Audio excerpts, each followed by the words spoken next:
was the age of colour. At the end of the 19th century, at the height of the Industrial Revolution, science was making major breakthroughs in colour. New pigments were invented almost every day, and new colour theories were being published in scientific journals.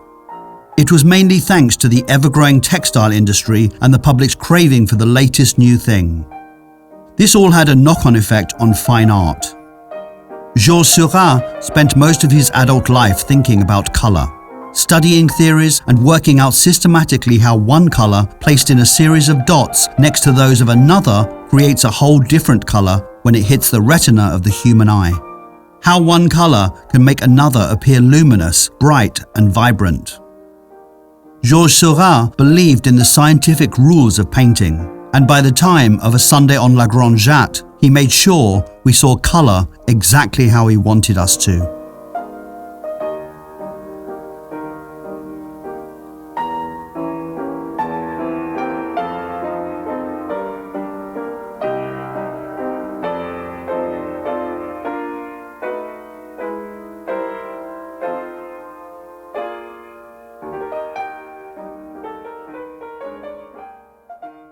Georges Seurat died at the age of 31, but in his short life he changed the direction of modern art, invented a movement and became one of the icons of late 19th century painting.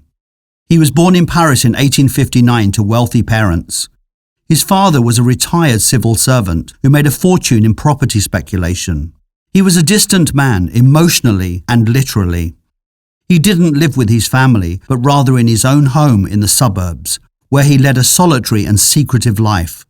Apart from every Tuesday evening when he would arrive at the family apartment, have dinner with them in silence, and then catch the train back to the suburbs. Seurat inherited his father's distant and secretive behaviour, as well as his desire for isolation.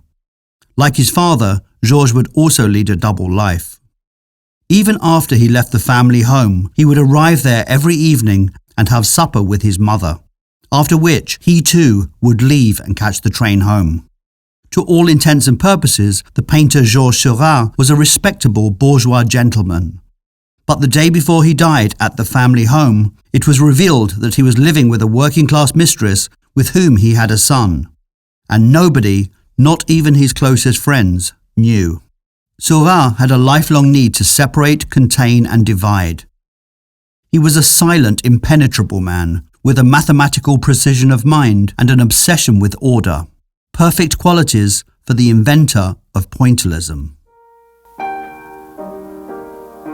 In 1878, at the age of 18, he was accepted to the prestigious École des Beaux-Arts in Paris, but found the teaching methods outdated.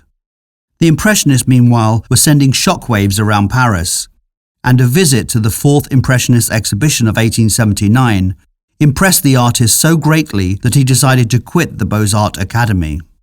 For now, he was determined to find his own way, and for him, that meant colour, which had been ignored by his teachers. While still a student, he briefly assisted Pierre Puvis de Chavannes, who was working on this painting, which would be compared to La Grande Jatte, not only for its design, with a body of water on the left, statue-like characters, a slanting foreground and a backdrop of trees, but also in the way it points to classical art in its carefully balanced compositions, stilted poses and style. Seurat's painting would update the sacred grove and show us what it might look like in 1884. He embraced modern life as a subject, but was not interested in painting outside, or even spontaneity, and he would meticulously plan his pictures. He was more interested in his colour theories and harmonious composition than he was in the subject matter, a striking contrast to the Impressionists. In a letter, Seurat once revealed that he had been interested in finding an optical formula for painting since he was just 17 years old. He studied the paintings of Eugène Delacroix, who had developed his own theories of contrasting or complementary colours. It was at the Beaux-Arts Library that Seurat discovered the theories of Michel-Eugène Chevreul, a chemist who restored tapestries, a theory that was to be crucial to the intellectual basis for Seurat's painting. When Chevreul investigated the apparent dullness of certain dyes, he discovered that the problem was not with the dyes themselves, but with the colours placed alongside them. He realized that the perception of a particular color is influenced by the surrounding colors near it. To illustrate this, we can use this example. The small brown square is exactly the same color, but appears as different shades depending on the colors surrounding it. One of Chevreul's achievements was the color wheel, which shows complementary colors. These are two colors that are opposite to each other on the wheel, like red and green. Chevreul realized that if you place two complementary colors next to one another, then the red appears redder and the green appears greener, more vibrant and luminous. Other artists, including Van Gogh, were investigating color theory. Van Gogh also experimented with pointillism. And we see color theory principles throughout La Grande Jatte. Seurat believed that colors seen as small adjacent dots of pure pigment were more alive than traditional mixtures of tints stirred together on the palette. This would be the basis for what Seurat called divisionism and what we call pointillism. The artist painted La Grande Jatte in 3 different periods.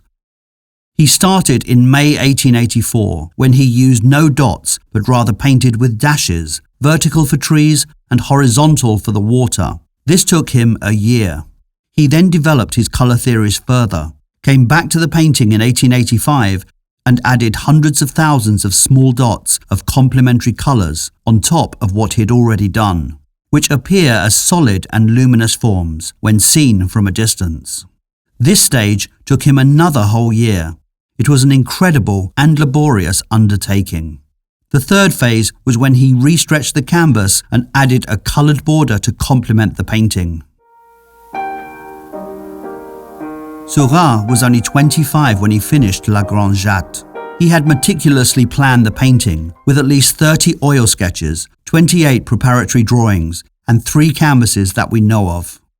He went to the island every day for months, making sketches, and then completed the painting in his studio over 2 years. The canvas is enormous, and at 2 meters by 3 meters barely fit into his studio.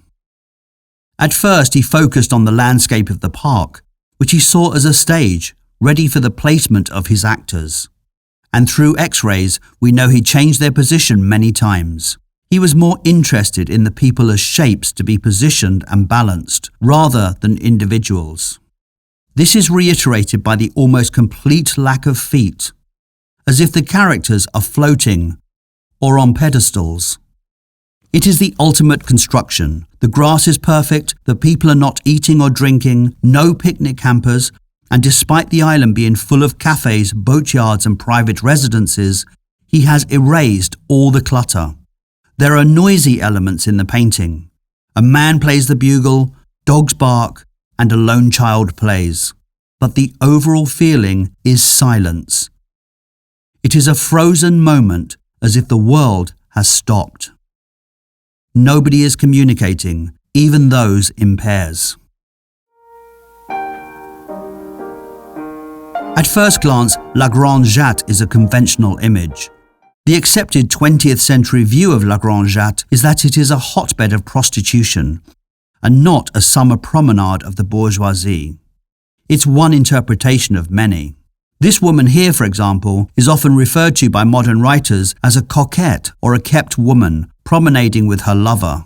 It's possible, but nobody, including Seurat or his friends, wrote about it, even in private letters at the time. In fact, in earlier studies, she is shown alone. Her pet monkey has been interpreted as a symbol of lust, but again, no evidence, and X-rays show us it was a late addition. This figure is often said to be a prostitute as she is fishing, due to the French term for fishing, pêcheur, sounding similar to the French word for sin, but again, not discussed at the time. There is absolutely no hint of sexuality that you'd expect in an image of a prostitute, and Seurat didn't shy away from sex.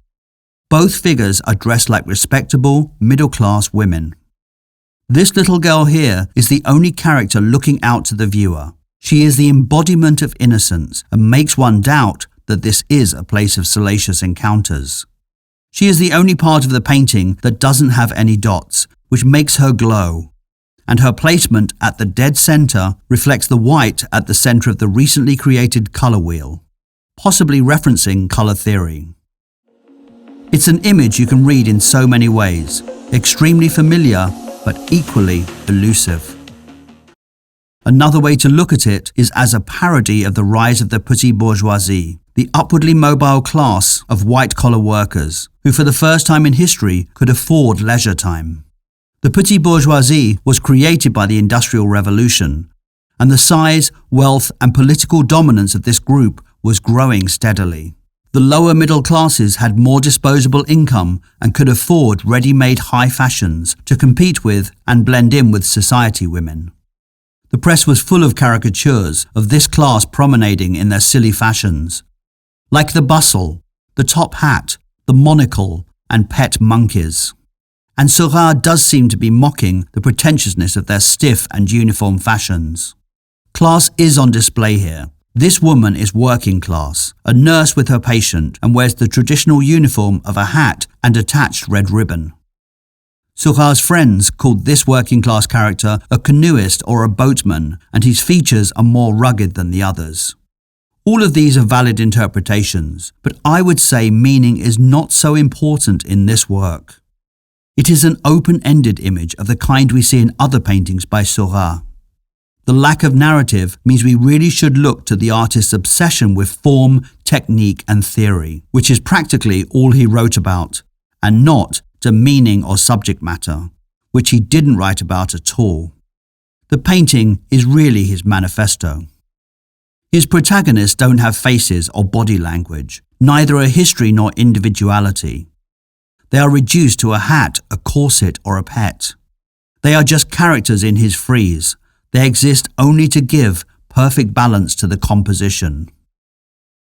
Some paintings are designed for the viewer to empathize with, but Seurat keeps us at arm's length. We are not invited to participate in the promenade, and their psychological distance is clear, both with their neighbors and with us. It was ancient art that Seurat looked to, of Egypt and Greece. He once said that he wanted to make modern people move about as they do on the Parthenon frieze, and place them on canvases organized by harmonies of color. It's what makes the painting so intriguing. On the one hand, it is modern, a representation of 1884, and on the other, it is an image of classical art.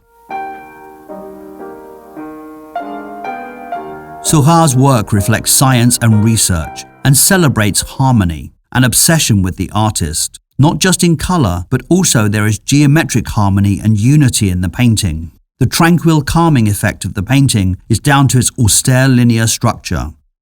The verticals of the trees and the figures, the use of rhythm in the repetition of parasols and postures, and the horizontals of the reclining figures, the canoes and the shadows. Take these two women. One wears a hat and holds a parasol. The other woman's hat and parasol are on the floor. One figure looks up and one looks down. Her top is red and her dress is blue. The other's top is blue and her dress is red. These two soldiers mirror this couple. The subtlety of this man's cane at the same angle as the rower's oars. It is carefully considered, it is scientific, and it is analytical. But step back and everything is measured and harmonious. The 8th and final Impressionist group show took place in 1886, and despite La Grande Jatte being the star of the show, it did not sell. Within 5 years, Seurat was dead, probably from diphtheria, and 2 weeks later, his son died from the same disease. Then in 1900, his friend sold the painting for the paltry sum of 800 francs. Frederick Clay Bartlett of Chicago bought the work in 1924 and donated it to the Art Institute of Chicago, where it is housed today as a key work of European modernism. This painting is sometimes seen as too rational, pessimistic, cynical, or even lifeless, but I disagree. I think it is a joyous painting, a celebration of ideas and essentially optimistic. I like to think of Seurat and the excitement of seeing his painting emerge from hundreds of thousands of dots and dashes. How thrilled he would have been to see his discoveries, concepts and systems appreciated by generations of art lovers, all thanks to science and the glorious power of color. Georges Seurat will be remembered as the artist who took accepted ideas and conventions about colour and turned them on their head. Then he rebuilt them, dot by dot.